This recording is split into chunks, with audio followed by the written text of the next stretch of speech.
线上的朋友大家好，我是今天的主持人珍珍，感谢大家持续关注被国内外学者专家称为台湾法税228事件的太极门税务假案，在执政当局刻意淡化国税局、行政执行署官相护，违法拍卖太极门修行圣地并收归国有后，已经引起国际上的瞩目。节目的一开始，我们先来听这一首用英文演唱的 What is the truth about the 太极门 case， 来了解一下太极门假案的由来。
Illegally auctioned off the sacred land of Taiji Men.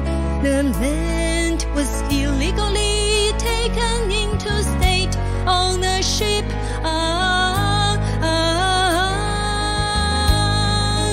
Where is the royal government officials' conscience? Where are justice and human rights?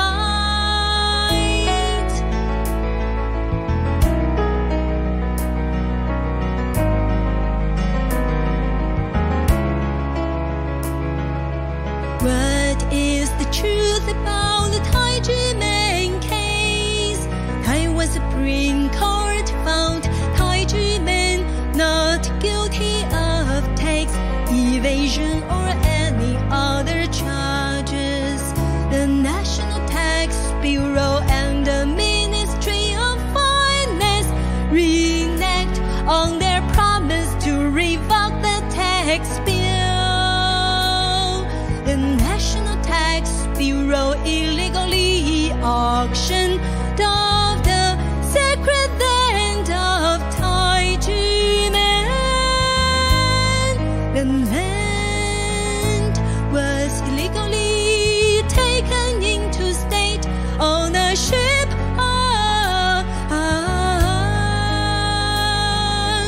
Where is the royal government officials' conscience? Where are justice and human rights? The righteous people are united with conscience to defend justice, human rights, and peace. The righteous people are united with conscience to defend justice, human rights, and peace.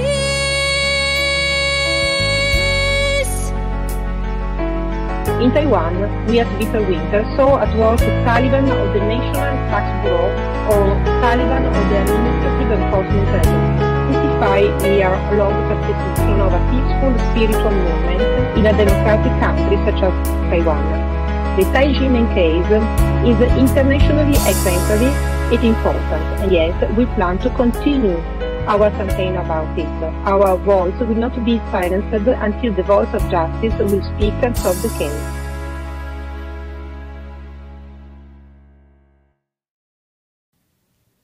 太极门是一个古传气功武术修行门派，致力于弘扬中华国粹文化，促进世人身心灵健康的心灵团体，却在1996年的宗教扫黑风波当中遭受侯宽仁检察官以极不人道的手段造谣、抹黑，又制造假证据，以诈欺及逃漏税捐来起诉太极门师徒。虽然历经10年7个月的漫长审理，终于获得最高法院无罪、无欠税的确定判决，全案被告也获得国家冤狱赔偿，证明这就是个无中生有的整数假案。但是因造假起诉而衍生的假税单却没有跟着最高法院的判决而撤销。更离谱的是，在2019年，国税局竟然和行政执行署联手违法拍卖太极门修行圣地并收归国有。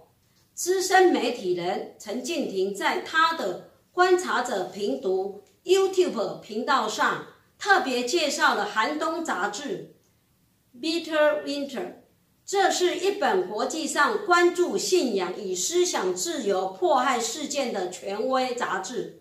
创办人马西莫·因特罗维吉博士也明白指出，太极门假案会受到国际瞩目的原因在哪里。接下来我们来看影片。My name is Massimo Introviglia, and I'm the editor-in-chief of a daily magazine on human rights and freedom of religion or belief, normally called FORB, in international organizations called Bitter Winter. We are a small organization, basically 4 or 5 people working every day, and many others writing articles more or less occasionally.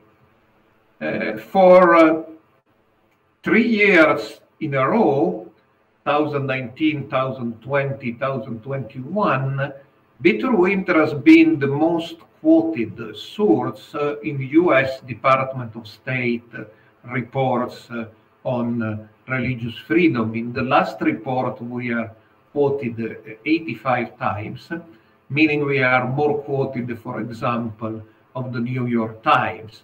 And that's not to say we are very good, but to say we have been recognized as a reliable source for information about religious liberty. So one of the main campaigns of Bitter Winter, and we even have a special section for it, is the campaign on behalf of Taiji men.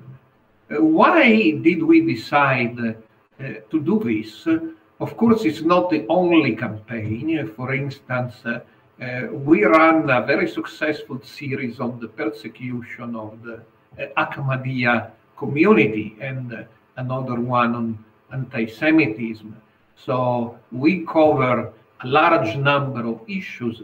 Every day we publish 2 articles or more.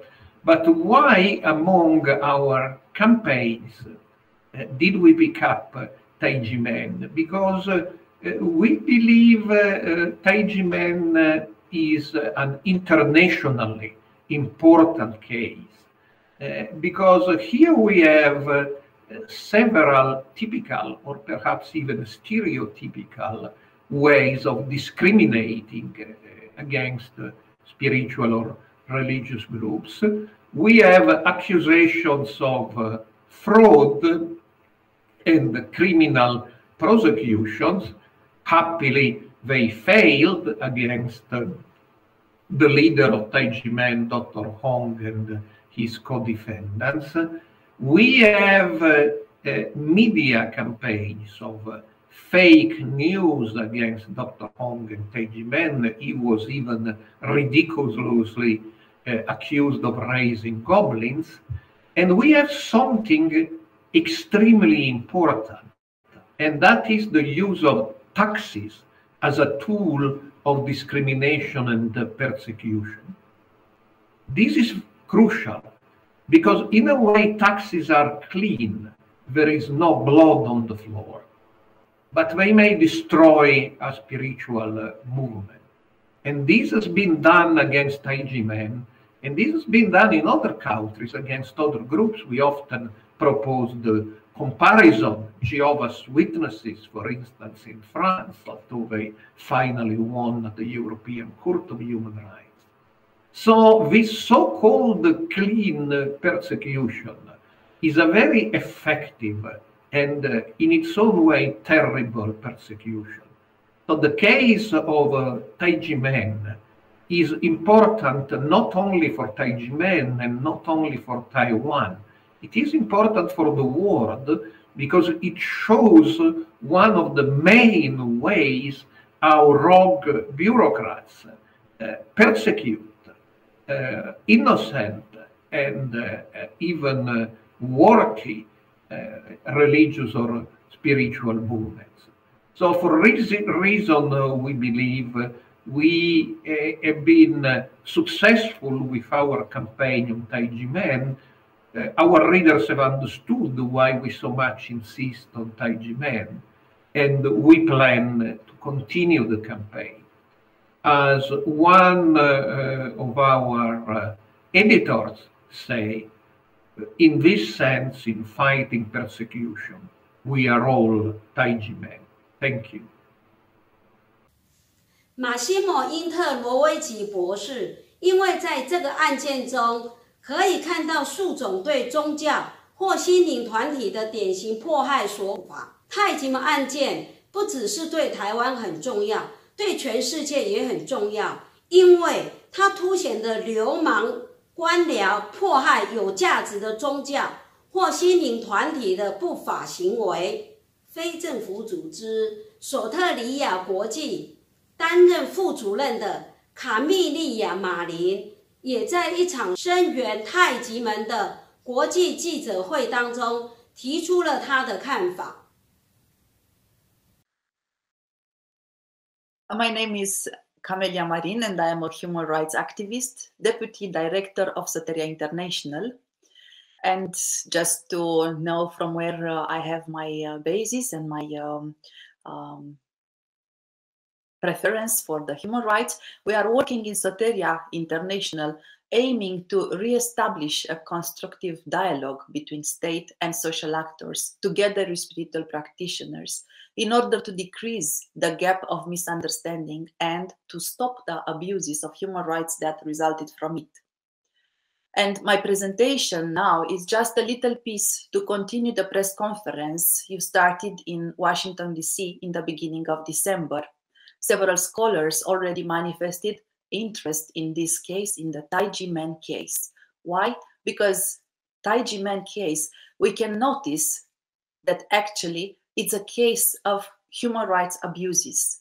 In the Taiji Men case, we can see that the decision of the court is not applied as such, and thus we face a case of administrative violence and corruption. This case, which basically it's a tax case, still, actually, it is mostly a case of freedom of religion and belief. To let persecution and discrimination to be shaped as private financial matters or even criminal charges has a long history.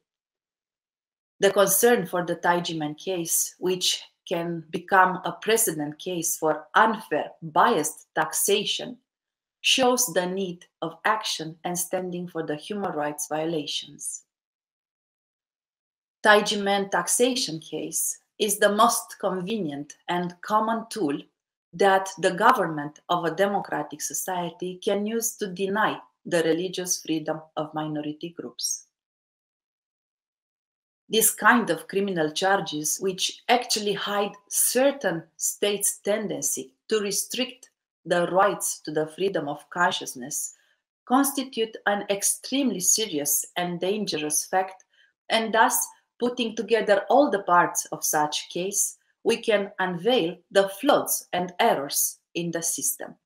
And in this particular case, we can see easily that the corruption just reaching a point where actually several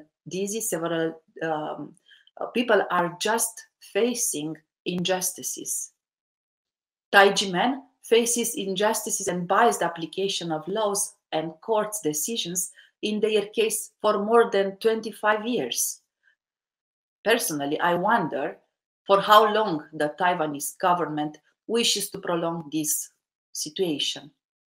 And also another point that it's on my mind, who is responsible and who can take action to correct and put an end to this human rights violation from the Taiji Men case.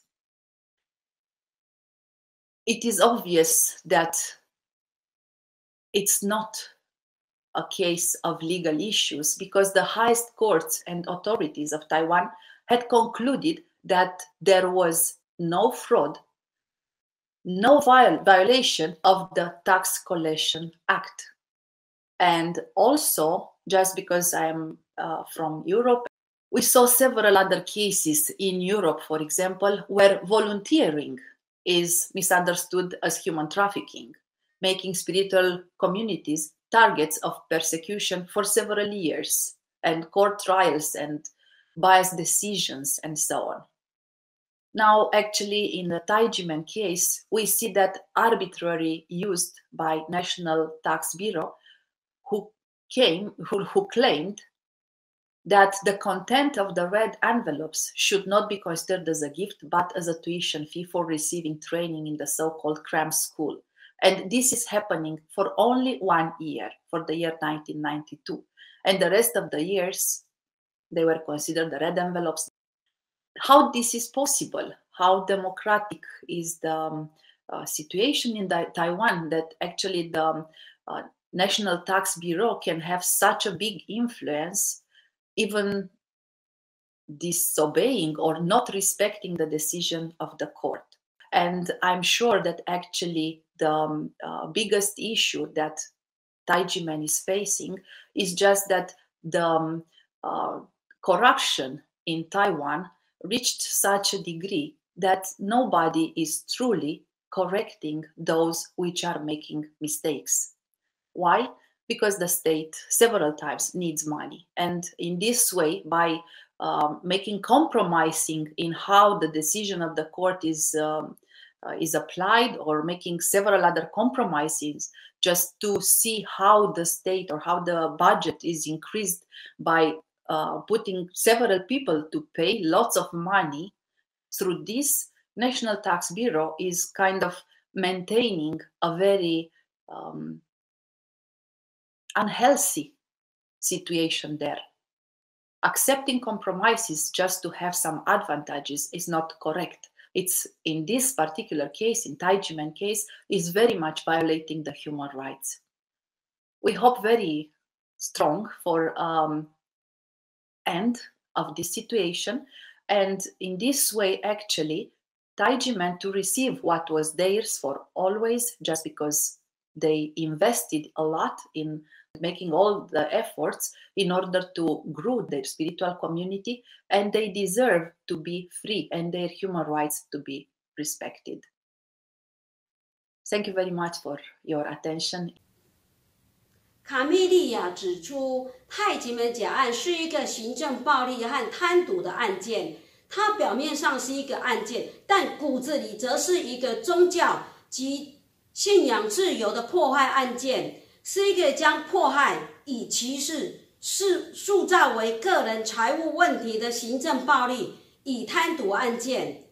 这个贪渎的情况已经让非常多的弟子，甚至很多人都要面对不公不义，可是却没有人站出来纠正错误。他希望台湾的政府能够尽速平反太极门假案，规范太极门修行圣地，保障他们信仰自由的权利。